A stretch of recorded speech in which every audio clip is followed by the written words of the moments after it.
Hello, it's me, Dr. Stephanie, and I just wanted to share a few words about interdependence.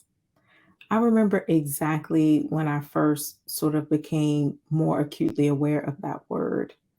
I was talking to a friend of mine who is a filmmaker, and we were talking about her film production company. And she said, no, it's not an independent film production company, it's an interdependent film company. And I remember pausing and really saying, wow, an interdependent film production company. And when she described how it was based on the concepts of community, and I thought about it, I'm like, well, that makes a whole lot of sense. But how many of us really want to brag about the fact that we have an independent business or an independent production company or an independent lifestyle? When really, I think that the goal should be interdependence for all of us. Interdependence means that we mutually depend on one another. And isn't that what human beings were created to do? To mutually depend on one another. We weren't created to be isolated as individuals. We were created to be in community, and a community has mutual dependence.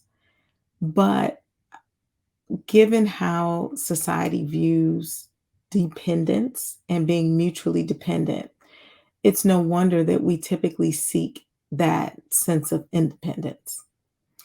So this month, I've really wanted to lean into what it looks like, what it takes for us to be interdependent, and what the benefits are. One of the benefits is that gifts are meant to be shared. Your gifts are meant to be shared, and my gifts are meant to be shared. So when we have an interdependent relationship with each other, we get to share our gifts. And everything is better when you're sharing them, right? Another person's experience of your talent, of your gift, of your whatever it is that you have is totally different than your experience. And it really maximizes what you get out of it. So, gifts are meant to be shared. The other thing, when you think about mutual dependence, let's say you think about it in the terms of a relationship, you experience much greater intimacy when you depend on someone else. Think about the times when you had to depend on a family member or a friend or even a business partner or anyone. Yes, it's a very scary feeling sometimes because you're vulnerable, but the level of intimacy that you develop with that person is not the type of intimacy you would have developed if you never had to depend on them. And vice versa. When you are there and somebody depends on you, you develop a level of intimacy with them that you wouldn't anyway. So, as we get back to our roots as being people who are part of community and people who are trying to go further together instead of going faster alone, I think it's really important for us to embrace interdependence. So that means letting go, trusting other people, uh, being vulnerable, and taking that leap, even if you're a little bit scared. But the benefits of being mutually dependent far outweigh the risks, as long as you're doing it with people who are trustworthy. So I think you do have to vet the people that you're becoming interdependent with. And when I look at the connections that I make and I look at the partnerships and the collaborations that I make, I want them to be interdependent.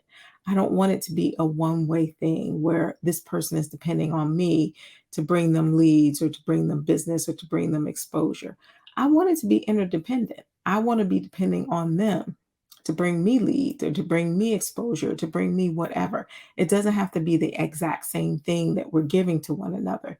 But as long as I'm depending on you and you're depending on me, and we have that interdependent, that kind of interlocked, interconnected affinity or affiliation or partnership, I think that is a space for growth. I think that's where abundance lies. So I encourage us to continue to be interdependent. I would love to connect with you and with other people that you know who might want to be interdependent with me. I'm a life coach. I love coaching people. I love especially helping women align with their most authentic self through reaching their personal and professional goals. And I absolutely love working with Black successful women. So if you know someone who might want to become interdependent with me around some of those goals and some of those themes, I would love to meet them. So that's really what I wanted to wrap up about interdependence. I think the benefits far outweigh the risks. And I think that that's where we go if we want to go to a growth space and we want to go to a space of abundance. And then the last thing I'll say is that one of the number one pain points, especially for high achieving women, is that we're exhausted, just exhausted. And I think one of the reasons we're so exhausted is because we're doing it all ourselves. We're taking it on by ourselves. And with interdependence, we can share the load. We can trust someone else to do it Monday and Tuesday, and maybe we pick it back up Wednesday and Thursday. Or we can trust someone to do these pieces and we just do those pieces. But we have to learn how to become interdependent so that we do not kill ourselves, so that we do not develop health issues, so that we do not lose our minds and have nervous breakdowns. So, in addition to it being the place of growth and the place of abundance, it also is a place for us to thrive by embracing and leaning into interdependence. So that's it for now. And I look forward to talking to you again really soon. Bye bye.